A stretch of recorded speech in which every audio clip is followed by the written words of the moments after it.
Assalamualaikum warahmatullahi wabarakatuh anak-anak. Selamat pagi. Bagaimana kabarnya hari ini? Alhamdulillah, semoga semuanya sehat walafiat ya. Sebelum memulai pembelajaran tadi, ada yang belum sarapan gak ya? Bagus ya. Bagus ya kalau sebelum belajar atau melakukan sebuah pembelajaran itu kita sarapan terlebih dahulu, karena dengan sarapan kita akan lebih semangat lagi dan fokus lagi dalam mengikuti sebuah pembelajaran. Oke, sebelum kita memulai pembelajaran hari ini, marilah kita berdoa bersama-sama. Berdoa dimulai. Berdoa selesai. Sebelum kita lanjut, Ibu absen dulu ya. Kira-kira ada yang tidak hadir nggak hari ini? Alhamdulillah semuanya berhadir ya pada hari ini. Baik, sebelum Ibu lanjut, Ibu mau tanya dulu nih, kira-kira masih ada yang ingat nggak minggu kemarin kita sudah belajar tentang apa ya? Iya, betul sekali. Minggu kemarin kita sudah belajar tentang alat transportasi, hitung-hitungan juga, dan banyak lagi. Baik, ini kita akan melanjutkan pembelajaran berikutnya. Sebelum itu, Ibu mau tanya dulu nih, kira-kira apa sih yang harus kita lakukan agar kerukunan di rumah itu tetap terjaga? Betul, iya, betul sekali jawabannya. Iya, ada yang menjawab berbuat baik kepada orang tua, membantu orang tua. Iya, betul sekali. Jadi anak-anak, hari ini kita akan belajar tentang hidup rukun di rumah. Oke, sebelum itu Ibu akan memberikan penjelasan dulu tentang hidup rukun. Yang pertama, pengertian hidup rukun. Yang mana hidup rukun itu adalah saling menghormati, saling menyayangi satu sama lain, sehingga terbentuklah hidup rukun yang harmonis, terjaga. Yang mana hidup rukun ini juga dapat dilakukan di rumah, di sekolah, ataupun masyarakat. Nah, mengapa sih kita harus hidup rukun? Karena hidup rukun akan menciptakan kehidupan yang harmonis di antara satu orang dan juga masyarakat. Jadi hidup rukun itu sangat penting, baik itu di rumah, di sekolah, ataupun di masyarakat. Kita harus selalu berbuat baik kepada siapapun dan saling membantu. Misalnya nih, contohnya hidup rukun di rumah. Yang pertama, membantu orang tua. Yang kedua, menghormati orang tua. Yang ketiga, bermain bersama kakak. Yang keempat, makan bersama ataupun belajar bersama. Nah, yang mana yang pertama dari semua contoh tadi yang ada menghormati orang tua. Misalnya ketika orang tua kita menasihati kita harus menurut, jangan membantah, jangan membentak orang tua. Yang kedua, misalnya membantu orang tua, contohnya membantu mencuci piring, membantu mengepel atau menyapu lantai atau lain sebagainya.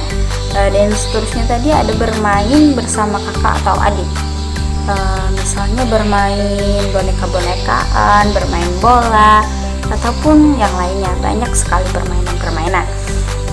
Dan selanjutnya ada belajar bersama. Misalnya anak-anak itu semua ada punya kakak atau adik, belajar bersama. Misalnya sang adik tidak tahu tentang materi yang diberikan oleh guru, bisa bertanya kepada kakaknya, dan kakaknya pun memberikan penjelasan kepada sang adik. Begitu. Dan ada makan bersama, misalnya ada ayah, ibu, adik, kakak. Dan di situ makan bersama. Dari makan bersama tersebut bisa saling bercengkrama, sehingga terciptalah keharmonisan, kerukunan, tidak adanya pertengkaran. Nah, begitu. Kita semua tentunya sangat menginginkan suasana yang damai di rumah. Kedamaian terjadi karena adanya kerukunan. Nah, misalnya ayah dan ibu rukun, adik dan kakak rukun, semua anggota menjaga kerukunan di rumah. Nah, kira-kira apa sih yang harus kita lakukan agar kerukunan di rumah itu selalu terjaga? Betul sekali. Alhamdulillah, sepertinya anak-anak ibu semua tidak kayak yang bertengkar ya di rumah. Bagus, baik sekali. Oke, selanjutnya ibu akan bercerita. Kalian simak dan dengarkan cerita dari ibu ya.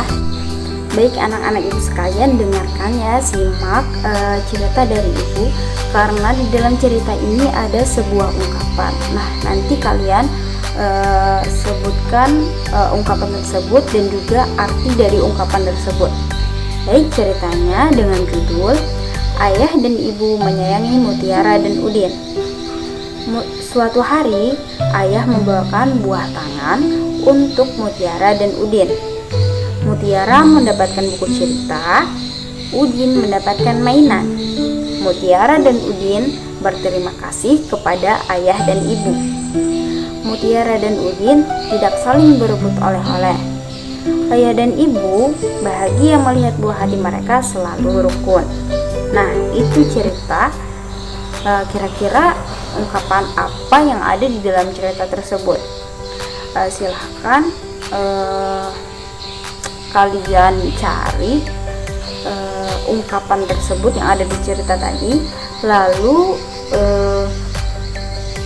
tulis di dalam buku beserta artinya, arti dari ungkapan tersebut. Misalnya kata ungkapan itu kutu buku. Nah, kutu buku itu kan artinya yang suka membaca buku. Nah, begitu. Misalnya kan kata buku artinya suka membaca buku, begitu ya. Oke, baik anak-anak, mungkin itu saja materi yang ibu sampaikan hari ini. Untuk tugasnya, ibu minta kalian cari ungkapan-ungkapan dalam bahasa Indonesia sebanyak-banyaknya. Nanti kita akan bahas setelah pertemuan berikutnya ya. Oke, baik. Kesimpulan kita pada hari ini tentang hidup rukun, yaitu karena hidup rukun itu sangat penting, baik di rumah, di sekolah, di masyarakat, ataupun dan lain sebagainya.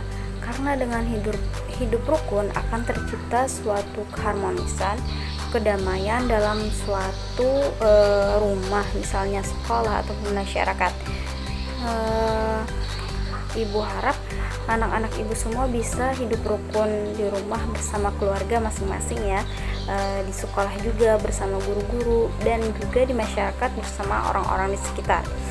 Oke, alhamdulillah kita bisa bertemu hari ini, dan semoga kita akan bertemu di pertemuan-pertemuan berikutnya. Baik, untuk menutup pembelajaran kita pada hari ini, mari kita bersama-sama berdoa. Berdoa dimulai, berdoa selesai. Baik, terima kasih anak-anak. Ibu akhiri. Assalamualaikum warahmatullahi wabarakatuh.